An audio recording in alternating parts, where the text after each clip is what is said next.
Hey everyone, Mr. Happy here, and in this video we're going to be tackling the Howling Eye Extreme in Final Fantasy XV. This is a more difficult version of the story mode encounter against Garuda in the Final Fantasy XV and Final Fantasy XIV collaboration. Now, this fight, if you're someone who's played through, has got like level 120, you have all the stuff from Royal Edition, you're probably not going to struggle with this fight all too much. You'll probably go with a high strength build and a rare metal, assuming you've defeated Omega already at this point, and you could probably use the Ragnarok and Warp Strike your way to victory. We do not actually have Royal Edition on my PS4 version of the game, and for some reason my PC version is having some issues with recording. So with that, I had to come up with an alternative. And so I wanted to make this short little guide sort of showing the fight and what my approach is going to be. I'm going to be making use of the Armiger a lot more than I'm going to be use of something like the rare metal.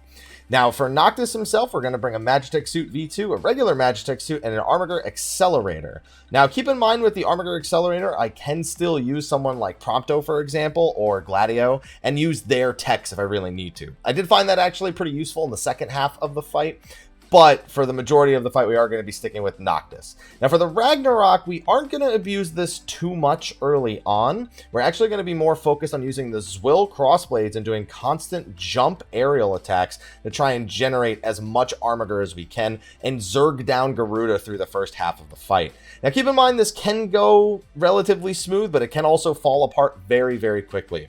In order to actually survive the first half of the Garuda encounter, you actually need to get Garuda to her, ultimate point before destroying too many of the pillars in the center of the room. Now, this is very difficult because a lot of the times Sharada, Suparna, Garuda, as well as all the ads will find their way over to those things one way or the other. A lot of the times you may innocently be trying to avoid pointing an attack towards them, and it may just wind up that way because of your positioning. So even if I do this correctly, there's a good chance that one AoE aimed in the wrong direction is going to actually cost us this entire run, and I'll probably just have to do it again. Again, I am missing a bunch of DLC related stuff, so I can make this a lot easier. However, I did go and get Equalizer food at Lashtalem. I forget which is one of the kebabs that's there. And because I'm level 99 on this save, and I believe Garuda is level 120, that should give me a little bit of a damage boost as we go to zerg her down. Now, one other thing we're going to be aiming to do is to break one of Garuda's wings. We want to focus on one of them at a time, because when you break them, you have a chance of obtaining a Vortex Feather, which you can use to make the various Garuda weapons at the Yajime vendor right next to where we're entering the event. And keep in mind, you can access this fight upon actually doing the event. I made a whole separate video for doing the collaboration and the base fight, including the hard mode, which is the equivalent of the story mode. I don't know if you can get Vortex Feathers on hard mode. I got one on extreme, so fingers crossed. So we're going to go in here and just hope for the best. You talk to this thing once you've actually cleared through the event. Click the Howling Eye level 120. Now, I could have actually prepared for this a little bit more by actually getting things like my tech and my Armiger charged up before coming in here. I didn't do that, so again, we're working at a slight bit of a deficit, but we'll see what happens. I would feast upon your ether. None shall stand against the wind. Now, normally you'd think to approach this fight by handling the mechanics as they come out one at a time. We are going to mostly try to ignore doing that, and we are going to be focused on doing these jump attacks right here, and then trying to dodge as many of those as they come out. It's just much easier to actually hit Garuda with the jump and to generate Armiger doing this. And then we have the Armiger, and we're just going to go ham. We're going to focus on this wing. The bottom right wing when I'm looking at her is the first one. Again, if you have stuff like the rare metals, this will probably go a good bit faster than it's going for me. So for this attack, we actually really want to keep it faced away. But sometimes she just aims it, as you can see, she just aimed it directly at one. And so there's not really much we can do about that. For our strategy, we also want to really avoid spamming Warp Strikes on anything except maybe the Razor Plumes or Charada and Suparna, because we really want to be focused on generating Armiger the whole time. Because we're trying to zerg her down and force phase pushes very early on, as I find that to be the best way to go about actually defeating her. Oof. We actually did that a little bit late. So she's going to go into ad phase. We're actually going to pop a Mega Elixir here. And we still want to execute on the same strategy. We want to limit warp striking, and we want to try to focus on doing these jump attacks and dodging. We want to generate as much armor as possible. Now, it doesn't matter who I hit with this jump attack. However, she is receiving I believe she receives buffs from them both being alive. It's not a major buff, but it does help. Now, here's the thing. Here's the thing I'm unsure of. So, I actually did this fight normally once. And I ended it with one pillar left, and I still died to the enrage, so I don't know if we have 2 pillars dead right now. Oh, there we go, got a vortex feather. So this is what happens when you actually break a vortex feather. We might actually initiate this cross chain in a second right here. I'm not sure which is going to be higher damage, the cross chain or that. I haven't done a cross chain in ages. What do you do? Just press circle over and over again? Alright.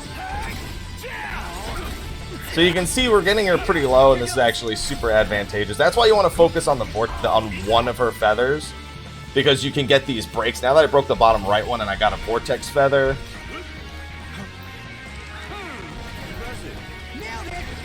And now we have our armature again.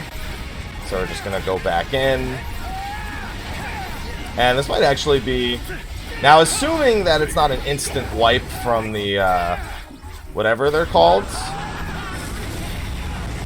Assuming that 2 pillars is enough to actually survive, and it is, then we're good. Now we just need to actually finish the fight, and we're good.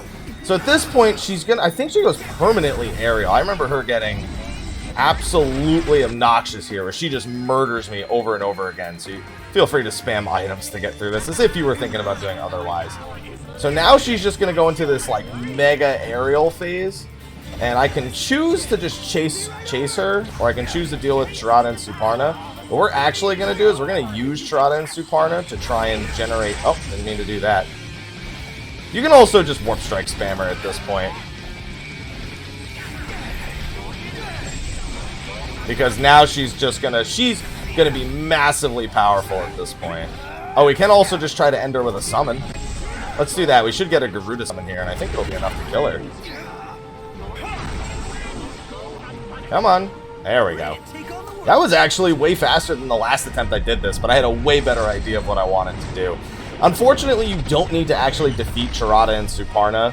In fact, it's a lot safer to just try and zerg her down than it is to try and do anything else. I think the game's a little too loud compared to me, but whatever. You don't care.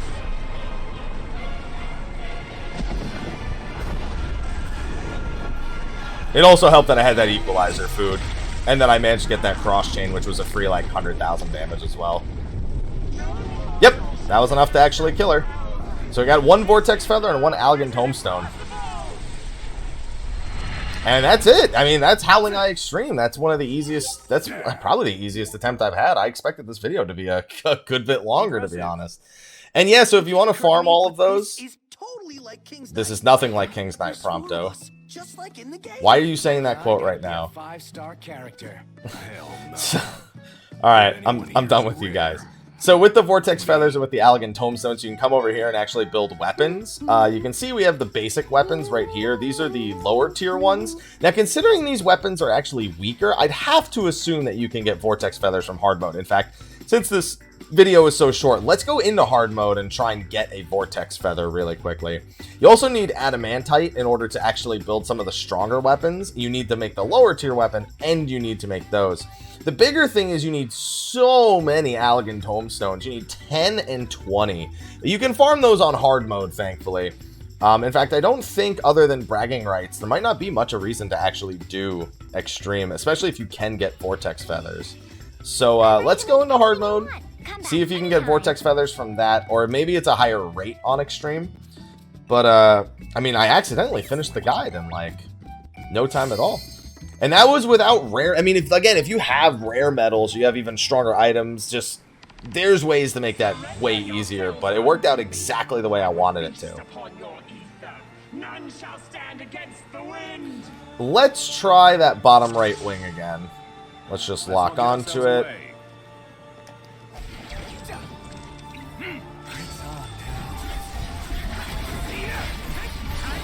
See, the thing is, she just loses health so fast here that...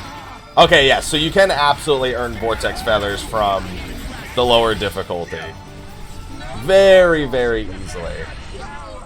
So that's how quickly you can farm the tomestones and the vortex feathers if you really want to. Again, can be done even faster with the rare metals, but good to know that that actually is an option right there. Okay, so vortex feathers can be got for both, and just want to beat extreme once, probably for the Coolio points, because there's not really much a reason to do it otherwise, since you don't get more Allegan tomestones or anything. It's kind of disappointing that you can kind of just zerg through all the mechanics, and in fact, the fight's way easier if you just zerg through all the mechanics, as opposed to trying to actually, you know, do them like they would be in Final Fantasy XIV, you know, kill Tirada and Suparna, try to keep them separated, make sure as many pillars as possible survive. You do have to keep those pillars alive. I can confirm that if you have only one pillar left, you won't live. At least I didn't. I might have footage of it, and I'll have to check, but 2 pillars looks to be the minimum you need to keep alive, and it sucks keeping those pillars alive on extreme. But anyway, hopefully you enjoyed this short little video showcasing an easy way to kind of just burn through Howling Eye Extreme, especially if you don't have that rare metal yet. Use that equalizer food and use items to your advantage. The lower level you are, in fact, with the equalizer food, the easier it probably is, as long as you're willing to spam restoratives. But anyway, be sure to like, favorite, subscribe, and share, and I'll keep you up to date on when we get the Final Fantasy XIV side of the collaboration. So thank you for watching. I'll see you in the next one, and until then, take care.